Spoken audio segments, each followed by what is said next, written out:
네, 시작하겠습니다. 안녕하세요. 이번 애자일수다 추천 시스템 프로젝트 팀의 팀장 박기민입니다. 저희 팀은 이상훈님, 차나래님, 장선우님으로 구성되어 있습니다. 발표는 먼저 전체적인 프로젝트의 흐름을 소개한 뒤, 그다음에 수행 절차 순서에 따라서 진행될 예정입니다. 네, 저희 프로젝트의 최종 목표는 고객의 데이터를 통해서 고객이 선호할 만한 제품을 추천하는 것입니다. 이를 위해서 저희가 중점적으로 해야 될 일은 일단 고객의 특성과 행동을 잘 반영한 데이터를 생성하는 것이고, 그 다음에 고객이 선호하는 제품을 잘 추천하는 모델을 만드는 것이 저희의 목표입니다. 이 두 가지 목표를 달성하기 위한 전체적인 흐름을 한번 살펴보겠습니다. 일단 저희가 받은 데이터는 초록색으로 표시된 총 4개의 L포인트 데이터입니다. 이 파일을 기준으로 외부 데이터와 피처 엔지니어링을 통해서 생성된 데이터를 합쳐서 인풋 데이터를 먼저 생성합니다. 그래서 이 인풋 데이터를 트레인 데이터, 밸리데이션 데이터, 테스트 데이터 셋으로 변경한 뒤 훈련을 시키고, 그 다음에 그 아웃풋을 추천 제품이 나오면 그걸 통해서 평가지표 MAP와 엔트로피 다이버시티를 사용해서 모델을 개선하는 방향으로 프로젝트를 진행했습니다. 그리고 다음은 저희가 받은 L포인트 로우 데이터의 모습입니다. 일단 온라인 행동 데이터는 보시다시피 날짜와 행동, 그리고 거래 아이디, 검색어와 같이 고객이 온라인에서 어떤 행동을 했는지에 대한 기록이 되어 있습니다. 그 다음에 거래 정보 데이터는 판매처와 상품 구매과 같이 상품 정보와 그리고 거래에 대한 정보가 있는 데이터입니다. 그리고 고객 정보 데이터는 성별과 나이가 있고, 상품 분류 정보는 그 상품에 대한 대분류, 중분류, 소분류 이런 식으로 분류되어 있는 정보가 담겨져 있습니다. 그래서 저희는 저희 추천 시스템에서는 중분류를 활용해서 추천에 적용을 시켰습니다. 그리고 외부 데이터는 기상청 데이터를 사용했고, 그리고 수집한 데이터는 홈쇼핑에서 크롤링한 데이터를 중분류명으로 매칭하는 작업을 수행했습니다. 그리고 다음은 모델에 들어가는 인풋 데이터의 모습을 보겠습니다. 일단은 인풋 데이터는 앞서 로우 데이터 4개를 머지를 시킨 다음에 생성한 데이터입니다. 이 데이터의 특징은 고객 아이디와 거래 아이디 등 개인을 특정짓는 정보를 제외하였고, 그 다음에 현재 생성된 행동으로서 인풋 데이터가 생성되기 때문에 구매 정보가 없어도 처음 방문한 고객에게도 추천 시스템을 적용할 수 있다는 특징이 있습니다. 그리고 일단 프로젝트 수행 절차에 대해서 설명드리겠습니다. 저희는 제공된 데이터를 이해하기 위해서 먼저 EDA를 진행했습니다. 업종 단위별로 EDA를 진행한 결과인데, 크게 업종 A3와 A1을 비교한 결과 A3의 경우 다양한 행동 분포가 있는 반면에 A1의 경우 검색과 구매 데이터에만 의존하는 결과를 보여줬습니다. 그 다음은 기기 유형 분포를 살펴보았는데, 기기 유형의 경우 A3를 제외하고 A2와 A1은 좀 비슷한 양상을 보이고 있습니다. 유입 채널은 A2와 A1 매장을 보면은 결적지가 많이 존재한다는 사실을 알게 되었습니다. 일단은 이렇게 알고 넘어가겠습니다. 그리고 고객 성별 및 나이는 여성 고객이 84%로 대다수를 차지하고 있고, 고객 나이는 40대와 30대가 대부분을 차지하고 있다는 사실을 알게 되었습니다. 네, 다음은 모델에 들어가는 인풋 데이터를 어떻게 전처리할 건지에 대한 과정입니다. 그리고 일단 저희가 가지고 있는 데이터에서는 이 구매 행동에 대해서만 구매 상품을 알 수 있어가지고 고객과 상품을 연관 짓는 그런 행동은 구매 행동에 대해서만 적용이 되었습니다. 그래서 이 문제를 해결하기 위해서 고객이 검색을 구매뿐만 아니라 검색을 했어도 그 제품에 대해서 선호한다는 지표로 설정하게 되었습니다. 그래서 우선 그 키워드를 그 중분류명으로 변경하는 작업이 필요했습니다. 그래서 이 부분에 대해서는 예를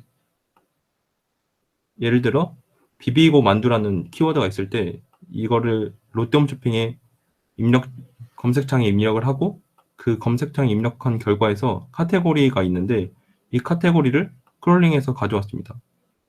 그래서 이 크롤링된 데이터를 그 일정한 확률로서 그 중분류명으로 변경하는 작업을 실행했습니다. 그래서 이렇게 변경된 중분류명은 이 지금 검색 카테고리와 구매 카테고리가 있는데 이 검색을 그 중분류명으로 변경을 하고 그 다음에 구매 카테고리와 합쳐서 최종적인 라벨을 생성하는 그 과정을 진행했습니다. 이로써 라벨링이 원래 9만 개 정도 있었다면은 약 8배 증가하여 라벨링을 할 수 있다고 했습니다. 그래서 네. 그 앞서 EDL을 통해서 유입 채널의 결측치가 많음을 확인했습니다. 그래서 기기 유형과 마찬가지로 유입 채널도 업종별로 비슷한 분포를 가지고 있다는 가설을 세웠습니다. 그래서 A3와 A1은 비슷한 그 분포를 가지고 있는데 A2의 경우 결측치가 많음을 확인했습니다. 그래서 일정한 확률로 결측치를 채워놨습니다. 다음은 EDL을 통한 가설을 바탕으로 유의미한 변수를 생성하는 과정을 진행했습니다. 첫 번째로 과거 고객 행동을 누적해서 반영한 컬럼을 추가했습니다. 시각화 결과 그 검색 누적 행동과 구매 시도 누적 행동에서 그 구매 품목 관계가 다르게 나타나는을 확인했습니다. 그리고 날짜 변수를 활용해서 요일과 공휴일을 나타내는 변수를 추가했고 그 시간과 분이 합쳐져 있는 변수는 그냥 시간으로만 그 처리를 하는 작업을 실행했습니다. 그리고 다음으로 최근 서핑 속도와 최근 활동 시간을 나타내는 변수를 추가했습니다. 이는 그 단위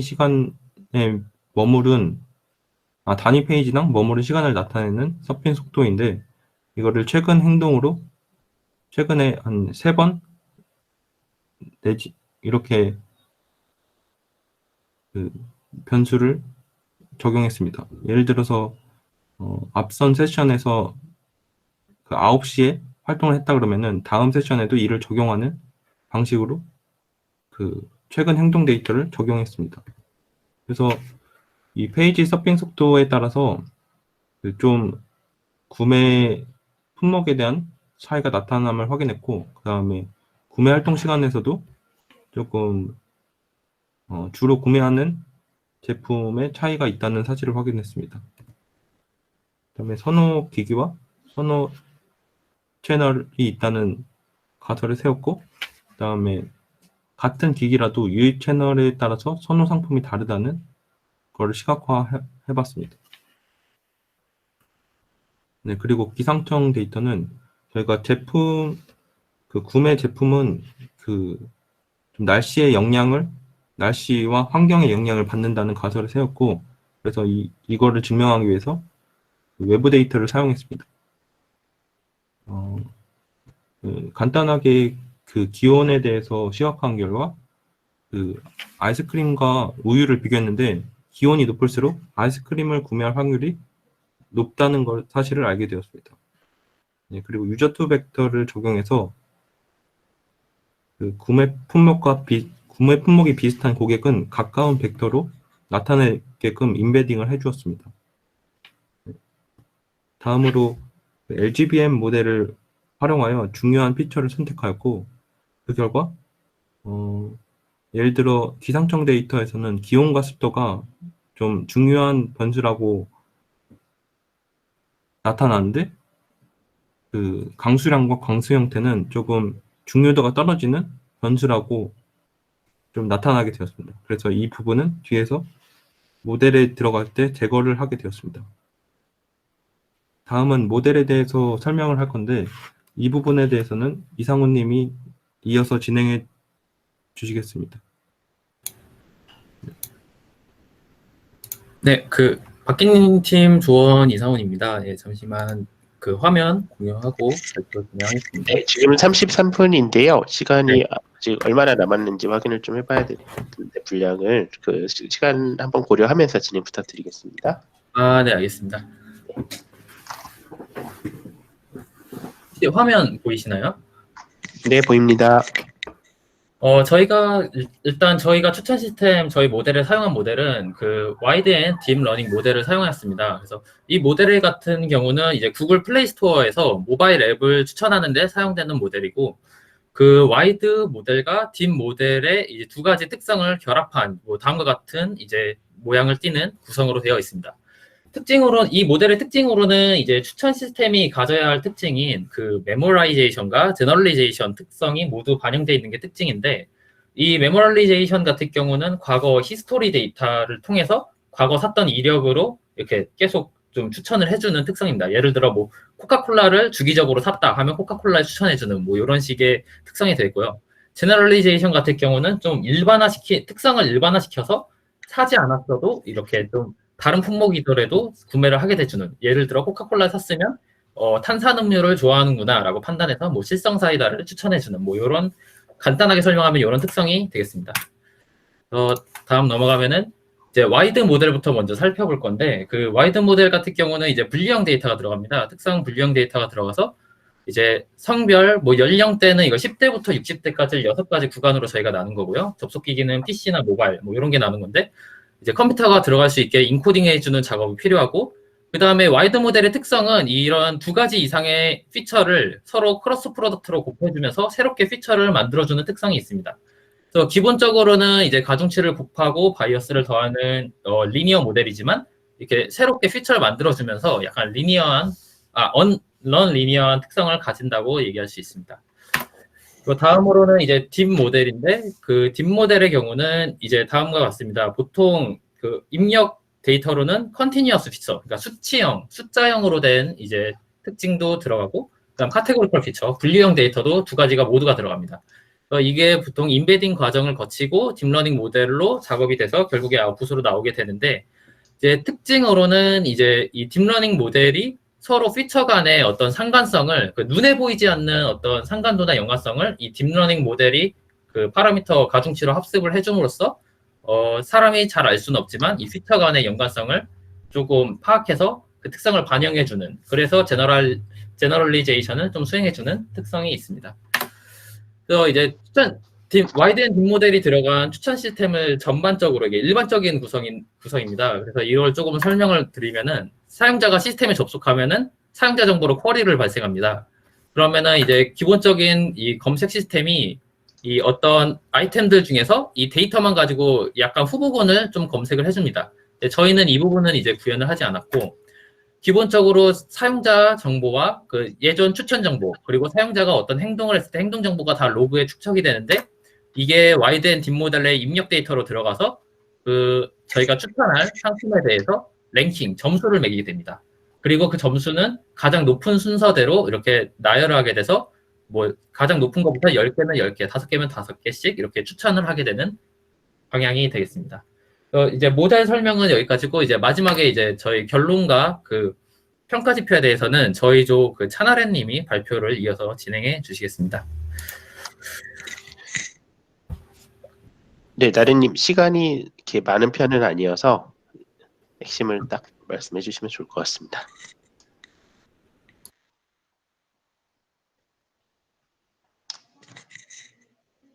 나른님 오디오가 안 들리는데요.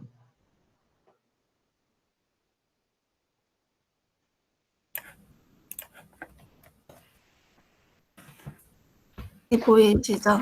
네, 네. 보입니다. 이쪽 테이블을 보시면 테스트 데이터셋의 라벨, 즉 실제 구매한 상품들의 목록이 이렇게 나옵니다.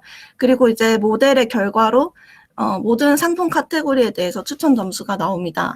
먼저 추천 점수가 높은 탑케이크 카테고리들을 추출해서 추천하는 카테고리 리스트를 만들었습니다. 그리고 해당 추천 상품이 실제 구매되었는지 평가 지표로 MAP를 사용하였습니다. MAP는 앞 순위에 추천한 상품이 구매되는 것이 더 좋다라는 추천 모델의 특성을 반영한 평가 지표입니다. 그래서 예를 들어 모델이 5가지를 추천해 주었을 때 추천 상품 중에 두 번째, 네 번째 상품이 실제 구매되었을 때 AP는 0.5였고 만약에 세 번째, 네 번째 추천 상품이 구매되면 0.325가 됩니다. 저희 모델에서는 이 MAP를 사용했을 때 16.6%가 나왔습니다.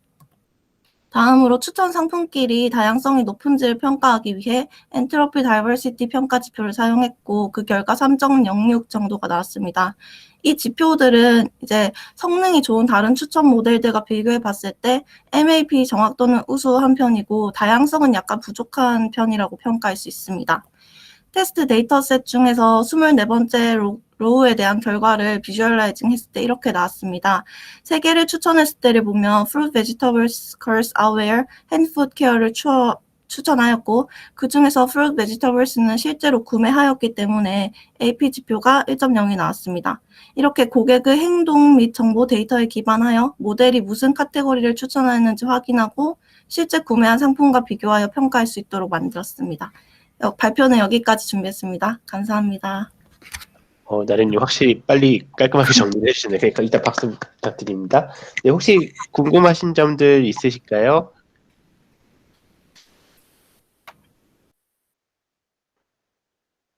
저는 이게 궁금한데 저희 기존 추천 시스템이라는 게 다양한 방식으로 기존에 존재하고 있었잖아요. 아마 저번 중간 발표 때도 한번 여쭤봤던 것 같은데 다른 분이 기존에 비해서 저희가 지금 이렇게 해커톤 때 진행한 추천 시스템을 쓰면 어떤 부분이 좋다라고 생각할 수 있을까요?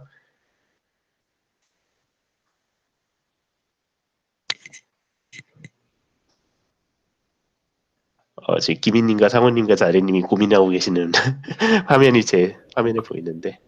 사실은 저희가 좀 여러 가지 모델을 좀 더 살펴보고 비교 분석을 하려고 했습니다. 그래서 원래 라이트BM 모델이나 뭐 XDIM 모델 그리고 또 예전에 소장님이 추천해 주신 모델도 이렇게 몇 개 살펴봤었는데 이렇게 실질적으로 그 모델을 다 데이터를 이렇게 적용을 해보고 비교 분석까지 해서 이게 더 우월하다까지 이렇게 발표하는 데까지는 조금 시간이 많이 좀 저희 입장에서 좀 부족해가지고 거기까지는 준비를 하지 못했습니다. 네. 그러면은 가능성으로 봤던 걸 해보면 이렇게 했더니 괜찮을 것 같다 정도의 개수가 있을까요? 개수라기보다는 라이트BM 같은 경우는 이제 기본적으로 좀 가장 전처리를 적게 한 상태에서 데이터를 넣었을 때 좀 효과가 잘 나오는 걸 확인했었습니다. 네, 감사합니다. 처음에 조금 장표가 제가 다른 장표 보고 있어서 길어지지 않을까 했는데 나른님이 좀 깔끔하게 정리 잘 해주셔갖고 시간 맞춰서 잘 진행된 것 같습니다. 네, 다시 한번 발표해 주셔서 박수 부탁드리고요. 고생하셨습니다. 네,